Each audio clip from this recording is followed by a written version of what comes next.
36 points, the Blues over the Cats, so they did it on the bit. Got a good recent record against Geelong. Well, they beat Geelong round 19 last year at the MCG, and I guess, Luke, the thing that stood out to me being there was the speed of the Carlton team, and particularly the three Indigenous boys. And Eddie Betts is the leader of the pack. He told us that after the game. But Chris Yarran and Garlick, he was able to kick 3 goals for them. These three young fellas, and there's Yarran, these three young fellas have kicked 15 goals for the Blues in the last 2 games, with the wins over the Crows and the Cats. But look, to do it against Geelong on the MCG in front of a big crowd, it just has to do their confidence the world of good. Carlton coach Brett Ratton was a very happy man after the game. I think the big one was about Geelong's bigger bodies. Do we take the 3 Indigenous boys in? And the weather played a part. Maybe if it rained today, we might have brought Mitch Robertson back into the team because he's a real physical type of player. So we thought we needed McLean in the team because they're a great midfield, and I suppose the change of Corey not in sort of assisted us a little bit. But yeah, I thought our midfield really stood up today and did what they had to do.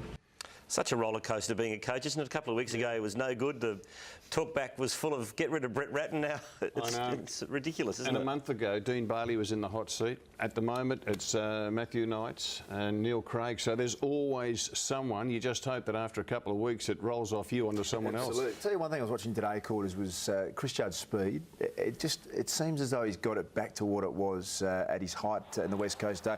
We know when he came over he had the groin surgery, but that's him at his absolute best, just being able to burst away from blokes that have got leg speed as well. And this one was just brilliant. You know, that first 2 steps where he's got complete faith in his body and it's responding brilliantly. And come back, he's played 2 games and they've won them both. Yeah, and the thing about the win, I think they won every quarter, which to me is the way to win a game of football. It means that you're on for the 4 25-minute periods. And the Blues, you would have thought against Geelong, well, they'll have a slump at some stage. Geelong will get on top. But I think there are a few question marks. Look, it's amazing. I saw Geelong last week. Absolutely killed Port Adelaide.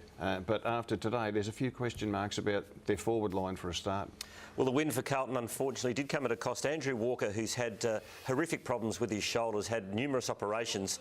Now, he heard it in this crunch with Maxi Rook. Now, it seems as though he perhaps has a broken collarbone, which is serious, but it's actually not a bad result, as strange as it sounds, given the fact he's had reconstructions and bone grafts on the dodgy shoulder. So it's probably the best possible outcome for him, even though he might miss, 6-8 weeks. Worst scenario is going to be another shoulder problem at Quarters, because once you've had it reconstructed and tightened up, it becomes a situation where you're not sure whether or not it's going to be something that will stand up. So, as you said, as strange as it sounds, a collarbone, a 6 or maybe even a 4-week injury, so probably not a bad result in the end. You know, Quarters, I admire Carlton, Brett Ratton in particular, because when they got hammered by Essendon 2 weeks ago, everybody was saying, well, they're gone, shocking performance, etc., etc.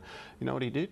He dropped 2 players, Jared Waite and Brett Thornton, two of his experienced players, 2 of his 100 gamers, and they haven't got that many of them.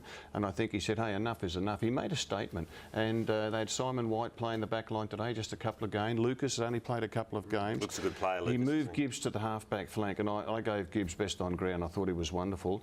But I think next week with Walker out, and Walker played as a defender, he played on Hawkins today, I think that Paul Bauer and Jared Waite certainly in line to come back in. What about the misses for the Cats again? The same as Podsiadly and Bartel. Missed some very gettable goals, Luke. Podsiadly is a gun goal kicker. Could have kicked 4 today, couldn't he? And they're all gettable opportunities. It's something that was probably one of the reasons why he was selected, because he's such a reliable goal kicker. He's never had to kick in front of 71,000 before, so you can't recreate that too often. And Bartel, a couple of really ordinary misses from him. Well, it was just amazing to see the Cats lost a grand final with inaccurate kicking. That was a couple of years ago against the Hawks, and they're back to their old tricks there.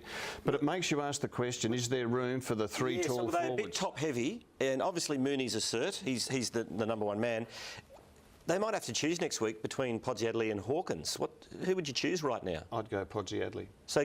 I would be. Look, he's only played 3 games of AFL. He's a natural forward. Tom Hawkins, he's a terrific lad, but he's one-dimensional. Yeah, I think just 8 handballs today, no kicks. Just one-dimensional in the way he goes at the footy. He's learning slowly, and in the 5 games, he's kicked 6 goals this year. It's not a good enough return. Luke? I agree with you in that. I'd probably keep Podsiadly in the forward line as well, and his performance today was a better option. I'd keep Hawkins in the side as a Put him in the ruck. I would. I And think drop I'd pick, Blake? Yeah, I'd have him ahead of Blake. I think he offers more to the side. If Podsiadly is struggling, then you can get him forward. And but I think one way or the other, they've probably got one too many tools at the We moment. did have Blake in as a list clogger last week, didn't you, Yeah, Rob? it's- Well, he had more than just You're being Blake in there. mischievous, both of you two. I mean, you're copping it all around the country. That wasn't my term at all. Mark Thompson said the Blues today were too quick, too good. It was un Geelong-like, and I don't think anybody's really happy with what we've done, but Carlton played particularly well and truly deserved to beat Geelong today.